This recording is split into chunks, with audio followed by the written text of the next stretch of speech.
بسم اللہ الرحمن الرحیم۔ محترم ناظرین و سامعین، السلام علیکم ورحمۃ اللہ وبرکاتہ۔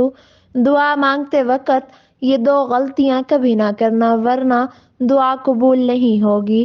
عربی زبان میں کلام کے ذریعے کسی کو اپنی جانب متوجہ کرنا دعا کہلاتا ہے، اور شریعت میں بندے کا اپنے رب سے اپنی ضرورت مانگنا دعا کہلاتا ہے۔ اللہ تبارک و تعالی نے فرمایا، جب میرے بندے میرے بارے میں آپ سے سوال کریں تو آپ کہہ دیں کہ میں بہت قریب ہوں، ہر پکارنے والے کی پکار کو جب کبھی وہ مجھے پکارے میں قبول کرتا ہوں۔ اس لیے لوگوں میری بات ماننی چاہیے اور مجھ پر ایمان لانا چاہیے، یہی ان کی بھلائی کا باعث ہے۔ اللہ تبارک و تعالی نے قرآن مجید میں متعدد مقامات پر صرف اسی سے دعا کرنے کا حکم دیا ہے۔ اللہ تبارک و تعالی نے دعا کو عبادت اور ذخیرہ آخرت قرار دیا۔ دعا کے لیے اٹھنے والے ہاتھوں کو کبھی خالی نہیں لوٹایا۔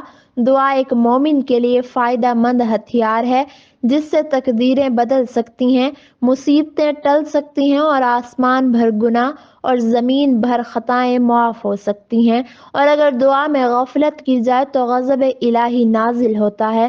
اگر کوئی دعا کرنے سے عاجز رہے تو اس سے بڑا کوئی اور عاجز نہیں، لہٰذا خوشحالی یا پریشان حالی میں اپنے ہر معاملے میں یکسوئی کے ساتھ اللہ تبارک و تعالی سے دعا کرنی چاہیے، کیونکہ ساری مخلوق اللہ تبارک و تعالی کی محتاج ہے، اور اللہ تبارک و تعالی اپنے بندوں سے قریب اور اپنے بندوں کے ساتھ ہے۔ اللہ تعالی نے فرمایا، اور تمہارے رب کا فرمان سرزد ہو چکا ہے کہ تم مجھ سے دعا کرو، میں تمہاری دعا کو قبول کروں گا۔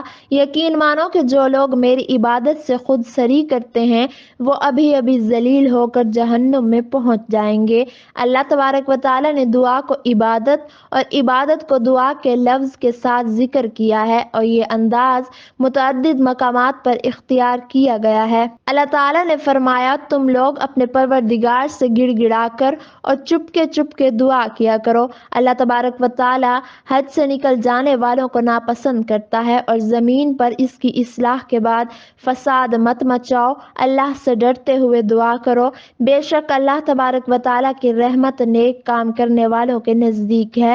خوب شوق سے دعا مانگو، دعا کے بغیر عبادت کا لطف نہیں۔ دعا کرنے سے دل کو سکون اور راحت نصیب ہوتی ہے۔ حضرت عبداللہ بن مسعود رضی اللہ تعالی عنہ نے فرمایا، اپنی ضرورتیں فرض نمازوں کے بعد مانگو۔ نعمان بن بشیر رضی اللہ تعالی عنہ نے نبی کریم صلی اللہ علیہ وسلم کا فرمان نقل کیا، دعا ہی عبادت ہے۔ دعا مانگنے کے متعلق کچھ مسائل زیر غور ہیں۔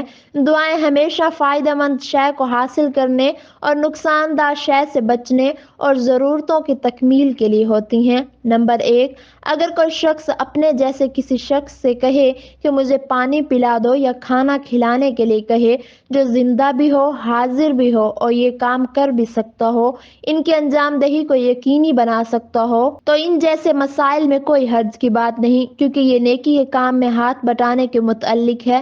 نبی کریم صلی اللہ علیہ وسلم نے حضرت انس رضی اللہ تعالی عنہ سے بالخصوص فرمایا، جو تم سے اللہ تبارک و تعالی کے واسطے سے مانگے تو تم اسے دو، کیونکہ نبی کریم صلی اللہ علیہ وسلم نے حضرت انس رضی اللہ تعالی عنہ سے ان جیسی خدمات لی۔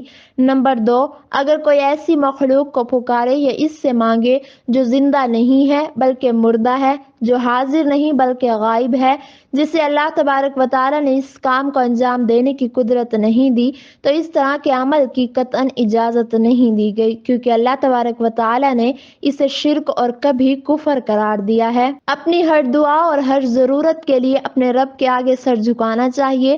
امام ابن قیم رضی اللہ تعالی عنہ نے فرمایا کہ دعائیں ہتھیار کی طرح ہیں، اور ہتھیار صرف نوک ہی کی تیزی کی وجہ سے ہتھیار نہیں کہلاتا، بلکہ ہتھیار چلانے والے سے بھی ہتھیار جانا جاتا ہے۔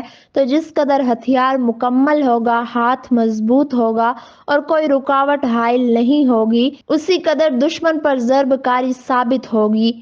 اور دعا کا بھی یہی حال ہے۔ نبی کریم صلی اللہ علیہ وسلم نے فرمایا، پیٹھ پیچھے مسلمان بھائی کی دعا قبول ہوتی ہے۔ اس کے پاس ایک فرشتہ دعا کرنے والے کے سر سے قریب مقرر ہوتا ہے۔ جب کوئی کسی مسلمان بھائی کے لیے دعا کرتا ہے تو فرشتہ اس پر آمین کہتا ہے، اور فرشتہ یہ کہتا ہے کہ مسلمان کے حق میں تو نے جو دعا کی وہ تیرے لیے بھی اس جیسی نعمت کی خوشخبری ہے۔ نبی کریم صلی اللہ علیہ وسلم نے فرمایا، اللہ تبارک و تعالی فرماتا ہے، پہلے تجھ سے شروع کروں گا، یعنی تم جو دعائیں دوسروں کے لیے مانگ رہے ہو وہ سب دعائیں میں پہلے تمہارے حق میں قبول کروں گا۔ 5 دعائیں سب سے زیادہ قبول ہونے والی ہیں۔ نمبر 1 مظلوم کی دعا، نمبر 2 حاجی کی دعا، نمبر 3 مریض کی دعا، نمبر 4 مجاہد کی دعا، نمبر 5 ایک مسلمان کی دوسرے مسلمان بھائی کے لیے دعا۔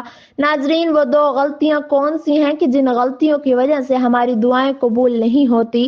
بہت سے لوگ یہ کہتے ہیں کہ ہماری دعائیں قبول نہیں ہوتی، تو 2 ایسی غلطیاں کہ جن کی وجہ سے دعائیں قبول نہیں ہوتی۔ نمبر 1 گناہوں کی وجہ سے۔ ایک اللہ کے ولی سے پوچھا گیا کہ ہماری دعائیں قبول کیوں نہیں ہوتی؟ تو انہوں نے کہا کہ گناہوں کی وجہ سے ہماری دعائیں قبول نہیں ہوتی۔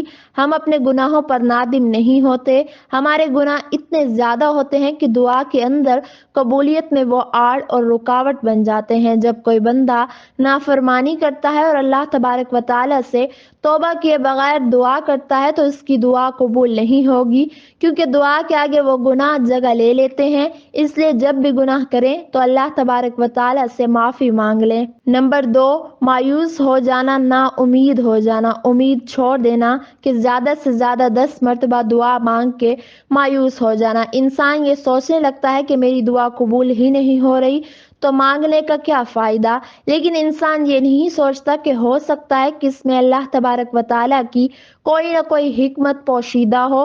نبی کریم صلی اللہ علیہ وسلم نے ارشاد فرمایا کہ بندے کی دعا اس وقت تک قبول نہیں کی جاتی جب تک وہ دعا میں جلدی نہ کرے۔ جو ہی بندہ دعا کرنے کے بعد جلدی کرے گا، صبر نہیں رکھے گا تو اس کی دعا قبول نہیں ہوگی۔ تو دعا کے لیے صبر ضروری ہے، تبھی ہماری دعائیں قبولیت کو پہنچیں گی۔ اور ان کاموں سے بھی دعا قبول نہیں ہوتی: حرام غذا، حرام لباس، اجرت پسندی، گناہوں کا ارتکاب، فرائض سے غفلت اور رشتوں کو توڑنے سے بھی دعائیں قبول نہیں ہوتی۔ لیکن ناظرین، یہ بھی یاد رہے کہ اگر کسی میں قبولیت کی تمام شرائط پائی جاتی ہوں اور دعا رد ہونے کے اسباب میں سے کوئی سبب نہ ہو تو اللہ تبارک و تعالیٰ فوراً دعا قبول کر لیتا ہے، یا اس کا صلہ آخرت میں عطا کرتا ہے، اس دعا کے برابر کسی مصیبت کو ٹال دیتا ہے۔ اور دعا کی قبولیت کے شرطوں میں یہ شرطیں بھی شامل ہیں کہ دعا کو اخلاص، اتباع سنت، اللہ تبارک و تعالیٰ پر مکمل یقین، قبولیت دعا کا یقین، خشوع و خضوع، ان شرطوں کو اپنانے سے بھی دعاؤں کی قبولیت کا یقین ہے۔ دعا کرتے وقت ادب کا بالخصوص خیال رکھنا چاہیے کہ اتنی بڑی ہستی کہ جو ہمیں پیدا کرتا ہے، اس ساری کائنات کو پیدا کرنے والا ہے، اس کی بارگاہ میں حاضر ہو رہے ہیں، تو دعا کرنے سے پہلے وضو کریں، قبلہ رخ ہو کر دعا کریں، دونوں ہاتھ انتہائی ادب کے ساتھ اٹھا کر دعا کریں۔ دعا کا آغاز بھی اور اختتام بھی اللہ تبارک و تعالیٰ کی حمد اور نبی کریم صلی اللہ علیہ وسلم پر درود سے کریں۔ صرف پریشانی اور مصیبت میں ہی نہیں بلکہ خوشحالی اور راحت میں بھی دعا کی جائے۔ اہل و عیال، دولت و مال اور خود کے لیے بد دعا نہ کی جائے۔ دعا کرتے وقت آواز درمیانی رہے، گڑ گڑاتے ہوئے اور اسرار کے ساتھ دعا کریں۔ اللہ کے محتاج ہونے کا اظہار کریں۔ اپنے ساتھ ساتھ اپنے ماں باپ اور اہل ایمان کے لیے دعا کریں۔ دعا میں حد سے آگے نہ بڑھیں۔ دوران دعا نعمتوں کے باوجود گناہوں کا اعتراف بھی ہو، خشیت الہی سے مانگے۔ ناظرین، ویسے تو اللہ تبارک و تعالی ہماری دعائیں ہر وقت سنتا ہے اور قبول کرنے پر بھی قادر ہے، لیکن بالخصوص کچھ اوقات میں دعا کا اہتمام کرنا چاہیے۔ اللہ تبارک و تعالی کی نوازشوں اور خزانوں میں کوئی کمی نہیں، اس لیے انسان کو چاہیے کہ ہر چھوٹی بڑی حاجت کے لیے اللہ تبارک و تعالی سے مانگے۔ قبولیت کے اوقات مثال کے طور پر ماہ رمضان، ذی الحج کا پہلا عشرہ، شب قدر، وضو کے بعد، آذان کے بعد، آذان و اقامت کے درمیان، اقامت سے قبل، فرض نمازوں کے بعد، رات کے آخری تہائی حصے میں، دوران بارش، بارش میں بھیگ کر، جمعہ کے دن زمزم پینے سے قبل، سجدے کی حالت میں، رات میں نیند سے بیدار ہونے کے فوراً بعد، مصیبت کے وقت، کسی کی وفات کے بعد، عرفہ کے دن، زوال کے بعد اور ظہر سے قبل مرغ کی بانگ سن کر وغیرہ۔ اللہ سے دعا ہے کہ اللہ تبارک و تعالی ہر ایک کی جائز حاجت پوری فرمائے اور اچھے اعمال کرنے کی توفیق عطا فرمائے اور ہمارا خاتمہ ایمان پر فرمائے، آمین ثم آمین۔